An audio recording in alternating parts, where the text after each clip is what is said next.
Bəli.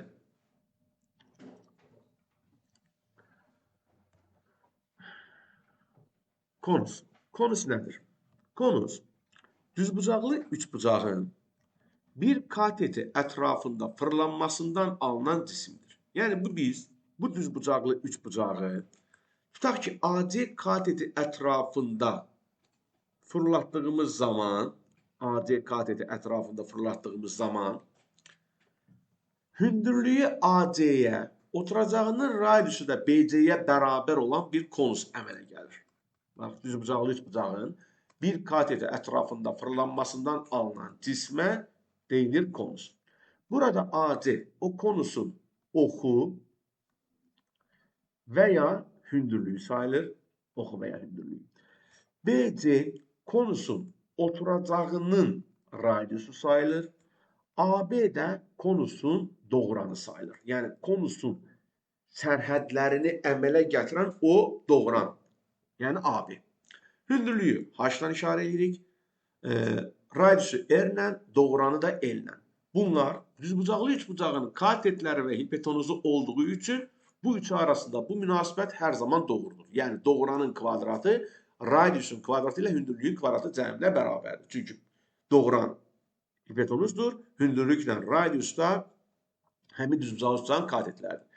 Yenə deyirəm, keçən dəfə də demişdim silindirdə, hansı tərəf ətrafında fırlanırsa, həmin tərəf, burada AC-nin ətrafında fırlanır, həmin tərəf konusun hündürlüyü olur. Hansı tərəfin ətrafında fırlanılırsa, o hündürlükdür.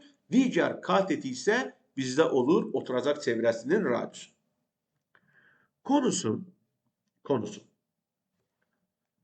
səthinin açılışı, sizcə konusun yan səthin açılışı nə olar? Üçbucaq. Çevrə olur. Üçbucaq müəllim. Okay. Aşağısı da ayrı üçbucaq. Açdıq buradan, doğrandan kəsdim, hamarladım. Nə olur? Dairə sektor. Aşağısı çevrə olan üçbucaq. Dairə sektor deyirlər buna. Aşağı çevrə olan üçbucaq. Yarım çevrə dövdə. Yəni, sən deyir ki, qövs uzunluğudur. Orası bir qövsdür. Yəni, konusunun yan səthinin açılışı bir dairə sektordur. Elə bir dairə sektorudur ki, o sektorun radiusu konusun doğranıdır. Bu sektorun radiusu bu konusun doğranıdır. Sən bunu buradan kəsdin, belə hamarladın.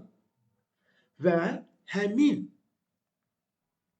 sektorun qövsünün uzunluğu isə bunun oturacaq çevrəsinin uzunluğudur. Yəni, bu çevrəni ora açmış olursan. Və bu sektorun mərkəzi bucağını tapmaq olar. Necə tapmaq olar? Qövsün uzunluğu düsturunu yadımıza salsaq, L qövs bərabərdir 360-da alfa vurulsun 2 pi L idi. Bu qövsün uzunluğu düsturuydu.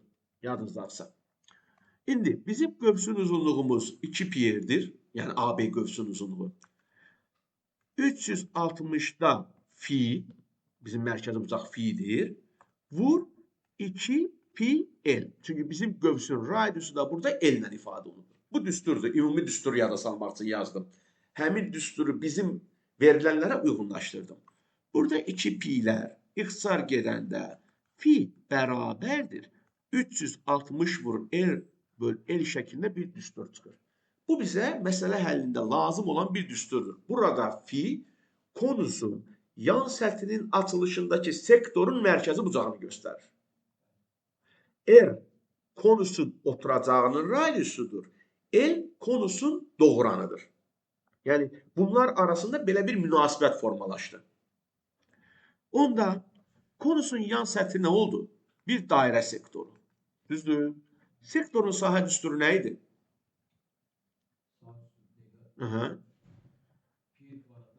360'da fi pi L'in kvadratı. İndi yazmalıyam 360'da fi vur pi L kvadrat. Çünki bizim sektorun radiusu L'dir. Sektorun sahə düsturu ümumiyyətlə buydu. S sektor bərabərdir 360-da alfa vur pi r kvadratı, yəni dairənin sahəsinin 360-da alfa hissəsi. Onda onu biz bu məsələyə uyğunlaşdırsaq, mövzumuza uyğunlaşdırsaq, bizim sektorun mərkəzi bucağını fi ilə işarə eləmişəm, həmin sektorun radiusunu da L ilə işarə eləmişəm. Gətirib mən fi'nin yerinə bunu yazsam, 360-da R böl L böl 360 vur pi L kvadratı. Buradan L'in biri getdi. Pi, hara gelirsin? 360'lar getdi. Pi R L.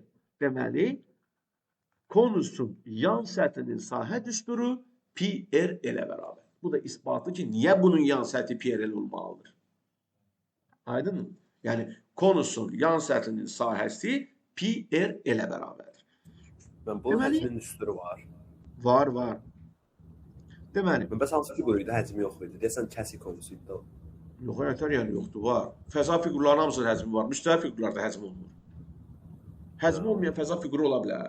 Ya, həcmi hesablana bilməyən də, yəni, tam dəqiq. Tam dəqiq. Deməli də tam dəqiq. Deməli, fizikada elə bir şey görmüşdüm, bir dənə fiqurda yox idi. Deyərsən, mənə də maraqlı bir öyrən, deyərsən, mənim keçdiklərimdə var, onu görə bilmirəm. Deməli, S-yan bərabər oldu pi R L. Ümumiyyətlə, biz başa düşdük ki, konusun səthinin açılışı, yan səthi dairə sektoru, oturacağı isə radiusu R olan dairə idi. Mən indi onu sadəcə hələ ki, yan səthin bəyər açıb danışırdım. Oturacağında da bir dairə var. Yəni, oturacağı dairə olduğuna görə bunun oturacağının sahəsi olur pi R kvadratı. Tam səthinin sahəsi S-yan ilə S oturacağın cəmi olduğu üçün pi R L üstə gəlinsin pi R kvadratı, başqa sözlə pi R vurulsun, L üstə gəl R. Bu olur konusun tam səthinin sahəsi. Konusun həcmi 3/1 S oturacaq vur H-dır. Oturacağı da dairə olduğu üçün 3/1 pi R kvadrat vur H olur. Yəni, bizim bilməli olduğumuz konus haqqında olan düsturlar odur ki, biz onun açılışındakı dairə sektorunun mərkəzi bucağının radiusuna doğranla əlaqəsini bilməliyik. Konusun yan səthinin sahəsini, konusun oturacağının sahəsini, tam səthinin sahəsini və həcmini. Bir də təbii ki, ox kəsik məsələsi var. Deməli, konusun oxundan keçən müstəvi ilə kəsiyinə konusun ox kəsiyi deyirlər. Oxu da nə idi? Bunun hündürlüyü yəni. Bax, bu oxdan keçən müstəvi ilə kəsik. Məsələn, bu A, B, C üçbucağı var ha. Bax, bu A, B, C üçbucağı konusun ox kəsidir. Bu, hər zaman bərabər yanlı üçbucaqdır. Çünki bu üçbucağın iki tərəfi doğrandır. Və oturacağı da həmin konusun oturacağındakı çevrənin diametridir. Hündürlüyü də konusun hündürlüyü olduğuna görə bunun ox kəsiyinin sahəsi üçbucağın sahə düsturuna görə hesablanmaqla R vur H olur. Konusun ox kəsiyinin sahəsi R vur H-a bərabərdir. Yəni, oturacağın radiusu ilə hündürlüyünün hasinə. Bəli, eşidirəm bana. Bəli. Düzbucaqlı tutan fırlanmasından bağlıdır. Bəli. Başqa üçbucağı fırlatsan belə olmayacaq. Bərabər tərəfli üçbucağı hər hansısa bir tərəf ətrafında fırlatdığın zaman oturacaqları bitişik olan iki dənə konus formasında fiqur əmələ gəlir. İndi səbrin olsa mən misal nümunələri göstərəcəm. Amma konusun əmələ gəlməsi üçün yalnız və yalnız düzbucaqlı üçbucağın katet ətrafında fırlanması. Hipotenuza ətrafında yox ha. Katet ətrafında fırlanmalıdır. İndi bu oldu bu şəkildə. Bunun ox kəsiyinin sayəsi budur. ABC üçbucağı da bunun ox kəsiyidir. Əgər konusun ox kəsiyi bərabər tərəfli üçbucaq olarsa, ona bərabər tərəfli konus deyirlər. Yəni, bu zaman L bərabərdir 2L bərabərliyi ödənir. Yəni, bu üçbucaq bərabər tərəfli üçbucaq olduqda, hər zaman bərabər tərəfli deyil, bərabər yanlıdır. Amma bərabər tərəfli deyil. Nə vaxtsa bu üçbucaq bərabər tərəfli üçbucaq olursa, həmin konusa bərabər tərəfli konus deyilir. Bu, konus haqqında olan nəzəri hissəsi, konus haqqında. İndi məsələn, müxtəlif misal nümunələri göstərim. Məsələn, deyir ki, katetləri 6 və 8 olan düzbucaqlı üçbucaq böyük katet ətrafında fırlanmasından alınan cismin tam səthinin sahəsi. Deməli, katetləri 6 və 8 olan düzbucaqlı üçbucağın böyük katet ətrafında fırlanmasından alınan cisim bir konusdur. Və o konusun böyük tərəf ətrafında fırlandığı üçün hündürlüyü 8, oturacağının radiusu 6'dır. Buradan da Pifagor teoreminə görə doğranın 10 olduğunu əldə edirik. Çünki bizdə estamı tapdığımız zaman pi r vurulsun r plus r. Yəni oturacaqla yan səthin cəmi.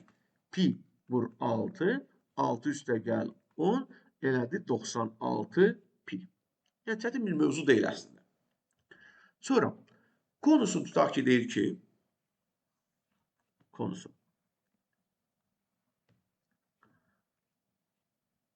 Ox kəsiyi təpə bucağı 120 dərəcə olan bərabəryanlı üçbucaqdır. Təpə bucağı 120 dərəcə olan, yəni ox kəsiyi təpə bucağı 120 dərəcə olan bərabəryanlı üçbucaqdır.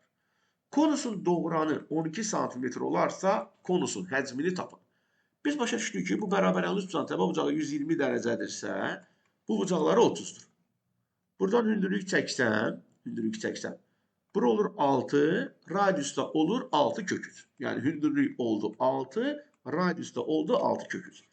Həcmi istəmişdi, o da 3'də 1 pi r kvadratı vur h olduğu üçün 3'də 1 vur pi r'in, yəni 6 kök 3'ün kvadratı vur 6. 108 vurulsun 2, 216 pi. Kim nəyə başa düşmürsə desin, izah edeyim. Sonra deyir ki, konusun yan səthinin açılışı radiusu 12 və mərkəzi bucağı 240 dərəcə olan dairə sektorudur. Biraz indi düz çəkməliyim, bu 240 dərəcəli bir sektor deyil. 240 dərəcəli sektoru mən belə bir şəkil çəkməliyim. Mərkəzi bucağı 240 dərəcə, şəkilli bir şey deyil bu. Radiusu 12 olan bir dairə sektorudur. Bu konusun hündürlüyünü tapın. Deməli, konusun yan səthinin açılışı, mərkəzi bucağı 240 dərəcə olan və radiusu 12 olan sektordur. Burada bizə konusun doğranı veriblər. O sektorun radiusu konusun doğranıdır. Buna diqqət eləmək lazımdır. İndi biz bu sualı işləmək üçün bundan istifadə edəcəyik. Pi bərabərdir 360 vur r böl r. Yəni, fində 240 vermişəm. 240 bərabərdir 360 vur r bölünsün 12. Buradan r bərabərdir 8 alırıq. Düz hesabladım, 12, 38. Deməli, l 12, r 8 isə h-la tapmaq üçün sadəcə və sadəcə Pifagor teoreminə ehtiyac var. O da eləyəcək bunları 144 çıx 64, 80, 4 kök 5. Xeyr, üstdən çəkilmiş deyil. Yan səthinin açılmış formasıdır. Bunu buradan kəsmişəm, yan səthini, hamarlamışam. Yəni, yan səthini açıb hamarlanmış formasıdır. Aydın mı? Və yaxud deyə bilər ki, konusun oturacağının radiusu 10. Konusun oturacağının radiusu, doğranı vermir ha. Konusun oturacağının radiusu 10. Yan səthinin açılışındakı sektorun mərkəzi bucağı 120 dərəcə olarsa, hündürlüyünü tapın. Və yaxud hündürlüyünü deməsin, yan səthinin sayısını istəyir. Deməli, konusun oturacağının radiusunu 10 verib, konusun oturacağının radiusunu 10 verib. Və yan səthinin açılışındakı sektorun mərkəzi bucağını 120 veribdir. Deyir, bu sektorun yan səthinin sayəsini tap. Onda yenə bayaqki düstura görə yazıram ki, 120 bərabərdir 360 vur 10 böl L. Buradan L bərabər olur 30. Və S-yan da bərabərdir pi r L olduğu üçün cavab olur 300 pi. Yəni, bu iki sualı deməyimdəki məqsəd odur ki, sizə deyəndə ki, yan səthin açılışındakı sektorun radiusu, yəni sizə doğranı vermiş olur. oturacağının radiusu değilse size elə erin özünü vermiş olur. Aydın oldu mu? Yəni bunları ayırt edə bilməlisiniz. Bax dedik ki, düzbucaqlı üçbucağın bir kadir ətrafında fırlanması anlatıcı cisim silindir olur. İndi məsələn, keçən illərin buraxılış imtahana düşmüşdü ki, tərəfi 6 olan bərabər tərəfli üçbucağın bir tərəfi ətrafında fırlanmasından alınan cismin səthinin sayəsini tap. Bu keçən il buraxılış imtahana düşmüş sualdır. Bax, tərəfi 6 olan bərabər tərəfli üçbucağın bir tərəfi ətrafında, onsuz da bütün tərəflər eyni, fərq yoxdur. Biz bunu tutaq ki, AC tərəfi ətrafında fırlatdığımız zaman, yəni AC-nin ətrafında döndərdiyimiz zaman oturacaqları bitişik olan iki dənə kongruent konus əmələ gəlir. Aydın mı? Çünki bunun belə deyək də, buradan hündürlüyünü çəksən yuxarıda bir düzbucaq olacaq, aşağıda bir düzbucaq olacaq, elə ki, ikisi də fırlanıbdır, iki dənə kongruent konus əmələ gəlibdir. Və o konusların ikisinin də hündürlüyü 3'dür.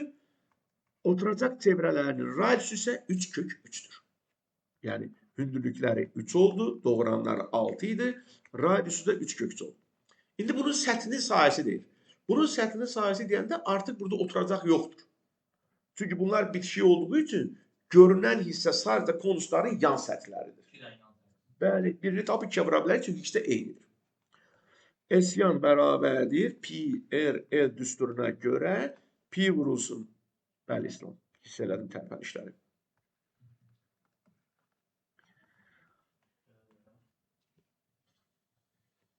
Getdim. Fizikə görə olsa sən bura gəlmişsən. Fizika olmasa sən durub gəlməzdin.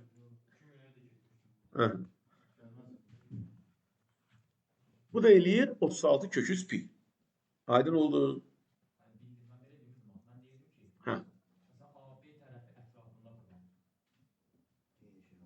Hamısı eynidir. Bunun hər tərəfi eynidir. Bu bərabər tərəfli üçbucaqdır. Hansı tərəf ətrafında fırlatsan fırlat eyni şeydir. Bu ürəyin necə istəyir fırladaq. Belə olsun, buranı fırladaq. Bunun başına döndərək. Nətər fırladaq? O tərəf ətrafında olmadı axı. Sən denən ki, mən bərabər tərəfli üçbucağı simmetri oxu ətrafında fırladıram. Bəli, simmetri oxu ətrafında 180 dərəcə fırlananda konus tamamlanacaq. Düzbucaqlı üçbucaq 360 dərəcə fırlanmalı idi ki, konus əmələ gəlsin. Bərabər tərəfli üçbucağı və yaxud ixtiyari bir, bərabər yanlı ixtiyarı demirəm, cümləni geri alıram.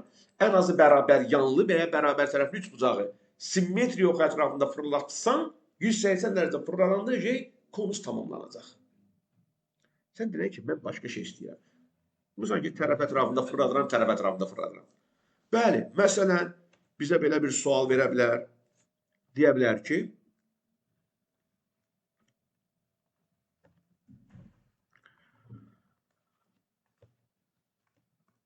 yan tərəfləri 13, oturacağı 10 olan bərabər yanlı üçbucağın, yan tərəfi 13, oturacağı 10 olan bərabər yanlı üçbucağın simmetriya oxu ətrafında fırlanmasından alınan cismin həcmini tapın. Deməli, bərabər yanlı üçbucağın bir dənə simmetriya oxu var. O da oturacağının hündürlüyündən keçən düz xətt. Düzdürmü? Onun simmetriya oxudur. Və biz bunu bu simmetriya oxu ətrafında fırlatdığımız zaman bir konus əmələ gələcək. Elə bir konus ki, həmin konusun oturacağının radiusu 5 olacaq, hündürlüyü də Pifagor teoremindən tapılacaq ki, 12'dir. Onda onun həcmi 3/1 pi r-in kvadratı vur h-a görə 25 vur 4, 100 pi edəcək. Razısan? Biraz da maraqlı eləyək məsələni. Katetləri 6 və 8 olan düzbucaqlı üçbucağın hipotenuzun ətrafında fırlanmasından alınan cismin həcmini tap. Katetləri 6 və 8 olan düzbucaqlı üçbucağın hipotenuz ətrafında fırlanmasından alınan cisim. Təbii ki, hipotenuz ətrafında fırlanmasından alınan cisim nə olacaq? 2 dənə konus, amma bu dəfə kongruent deyirlər. 2 dənə fərqli konus əmələ gəldi. Məndən bu fiqurun həcmini istəyir. Yəni, bu həcm o iki dənə konusun həcmlərinin cəminə bərabərdir. Buradan başa düşürük ki, AB 10'dur. AB o iki konusun hündürlüklərinin cəmini ifadə edir. Bu konusların çevrələri, yəni oturacaqları ortaqdır və oturacaq çevrəsinin radiyusu neçədir? Bu konusların oturacaq çevrəsinin radiyusu neçədir? 4.8 A vur B böl C hipotenuza çəkilən hündürlük 4.8'dir. Düzdürmü? Onda belə çıxır ki, V1 ilə V2'nin cəminə bərabər. V1 üstdəki, V2 də altdakı olsun. 3/1 pi R ortaqdır onsuz da 4.8'in kvadratı vur H. 3/1 pi yenə 4 bu H1'dir. Kvadratı vur H2. Buradan 3/1'i pi'ni 4.8'in kvadratını mötərizə xaricinə çıxarsam H1 üstəgəl H2. H1 ilə H2'yi tapa bilərdik əslində. Katetlərin hipotenuz üzərindəki proyeksiyalardır. H1 6,4'dür, H2 3,6'dır. Hər bir katetin kvadratı onun hipotenuz üzərindəki proyeksiyası vur hipotenuz. H kvadratı bərabərdir, A kvadratı bərabərdir, M vur C. Oradan tapa bilərsən. Amma mən ehtiyac duymadım. 3/1 pi vur 4.8'in kvadratı vur 10. Yəni belə desək, 4.8 3'ə bölündü 1.6, 1.6 da vurmalıyıq 48'ə. Yəni bunu hesablamaq lazımdır ki, həcm budur. Aydındır. Bu belə. Gələk indi keçək kəsik konusa. Bəli.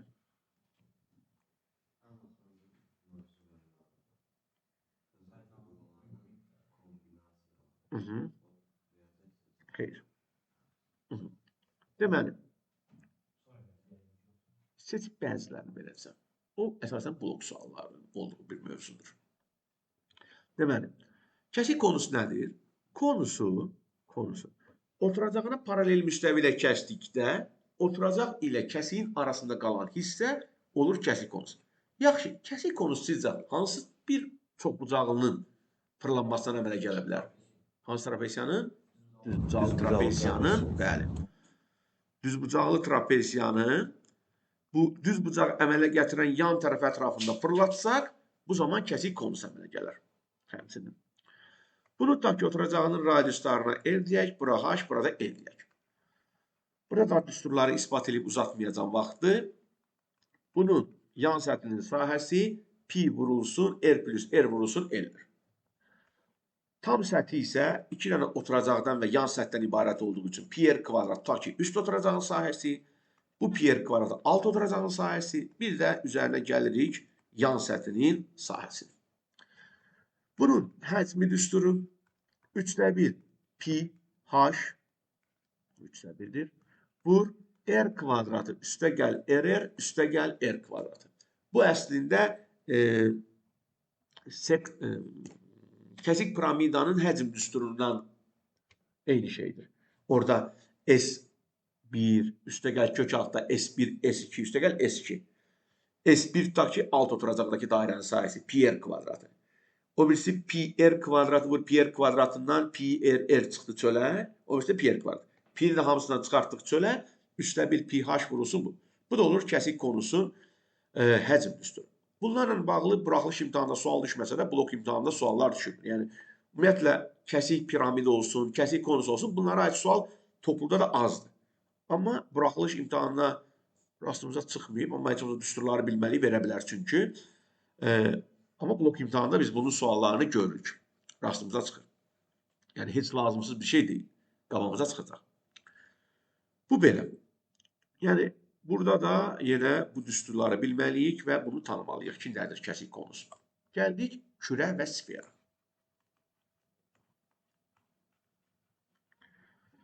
Kürə nədir? Yarım dairənin diametri ətrafında fırlanmasından alınan cisimdir. Yarım dairəni diametr ətrafında fırlatsaq.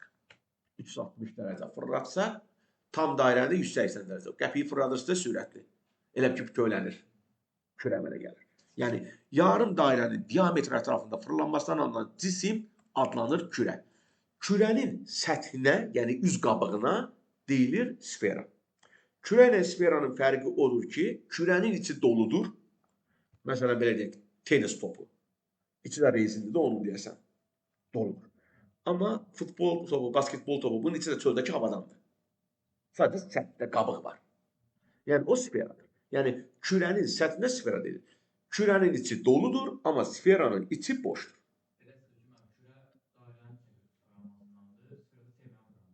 Bəli. O şəkildə də ayırt eləmək olar. İndi, bizim burada iki cəhət düsturumuz var. Sferanın sahəsi, yəni başqa sözlə kürə səthinin sahəsi eyni şeydir. Yəni, kürə səthinin sahəsi, yəni sferanın sahəsi 4πr kvadratıdır. R burada onun radiusudur.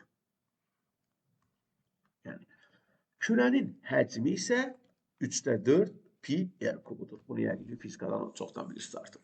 Yəni, kürənin həcmi 3/4 πr kubudur. Yəni, burada bu iki düstur var. Sferanın sahəsi, yəni kürə səthinin sahəsi düsturu və kürənin həcm düsturu. Kürənin müstəvi ilə kəsiyi sizcə hansı fiqurdur? Bəli. Fiqurun ümumiyyətlə çox üzvləri olsun, fırlanma cisimləri olsun. Müstəvi ilə kəsiyi dedikdə, müstəvi ilə o fiqurun, yəni o cismin kəşməsindən sonra fiqurda qalan iz, belə borcla desək. Bax, tutaq ki, portaqal kürə formasındadır. Mən bunu bıçaqla düz kəsdim, getdim. Bu zaman kəsdikdən sonra kəsikdə gördüyüm iz hansı fiqur olacaq? Dairə. Yəni, kürənin müstəvi ilə kəsiyi dairədir. Sferanın müstəvi ilə kəsiyi çevrədir. Çünki sferanın içi boş olduğu üçün elə bir ki, plasmas bir kalçuq topdur, içi havadır da, yəni içi boşdur. Mən onu kəsəndə qırağındakı halqa qalacaq da ancaq iz. Çünki içi boşluqdur. Düz deyim, mən içini görürəm. Amma nəticədə o kəsikdəki ancaq qırağdakı izdir.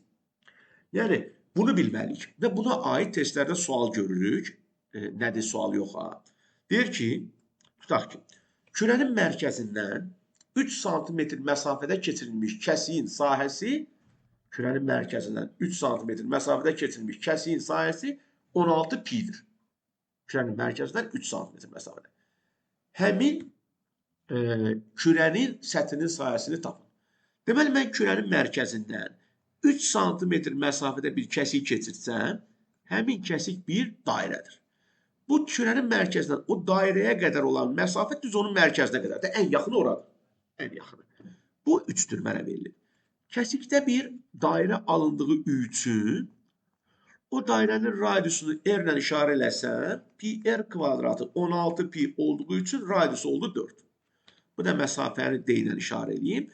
Buradan biz kürənin radiusunu tapa bilirik Pifagor teoremindən. 4'ün kvadratı üstə gəl, 3'ün kvadratı elədi 5. Onda kürənin səthinin sahəsi də 4πr kvadratı olduğu üçün 4 vur 25, 100 pi. Aydınmı? Bu kəsiklə bağlı suallar çoxdur. Sadə bir şeydir, amma buna aydına qədər suallar görəcəyik test işlədikcə. Sonra, bax, kürənin mərkəzindən keçən müstəvi ilə kəsiyi kürənin ən böyük kəsiyidir. Kürənin mərkəzindən keçən kəsik kürənin ən böyük kəsiyidir və həmin kəsiyin radiusu ilə kürənin radiusudur. Düzdürmü? Biz kürənin mərkəzindən keçən kəsiklə kəsdik. Yəni, kürəni böldük 2 hissəyə. Düz mərkəzdən. Buna deyirlər yarım kürə. Kürənin yarısı. Sizcə, bu yarım kürənin səthinin sahəsi nə olar? Bəli. 2 πr'in kvadratı. Şey nə dedin? 2 πr'in kvadratı. Səhv deyil. Mənim 3 πr kvadrat. 4 p'in. Bəli. Və 4 p'in kvadratı deyil ki, ümumi. Bəli. Hə, altda da var, p'in kvadratı Ay, sağ ol. Sən bunu kəsəndən sonra artıq bu oturacağı və üst sferik forması var da. Ona görə deyəndə ki, yarım kürənin səthinin sahəsi, artıq yarım kürənin səthinin sahəsi, yarım kürə, olur 3 πr kvadratı. Çünki bir var desin ki, yarım kürənin sferik hissəsi bu üst tərəfdəki yumru hissədə belə desək. O 2 πr kvadratıdır. Amma yarım kürənin səthinin sahəsi deyilsə, o olur 3 pi r kvadrat. Bəs yarım kürənin həcmi nə olar? Oji yarıdır. Bəli, həcm yarıdır.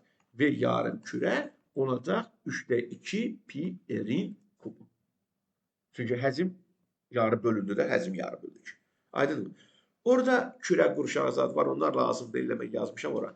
Onlar imtihana düşmür. Kürə sektoru, nə bilim, kürə segmenti, kürə qurşağı, belə şeylər düşmür. Yəni bizə lazım olan isə bu yarım kürəni bilməkdir. Buna qədər bəs eləyir. Orada bilmirəm, yarım kürəni bəlkə də yazmışam, yazmamışam, yadımda deyil. Yoxdursa, yəni özünüz qeyd eləyin qırağına, yadımdan çıxıb. Var, həcmi də var. Həcmə ehtiyac duymamışam çox güman ki, çünki özünüz tapa bilərsiniz. Yəni kürənin həcmini yazsın da. Vəssalam. Bu da belə.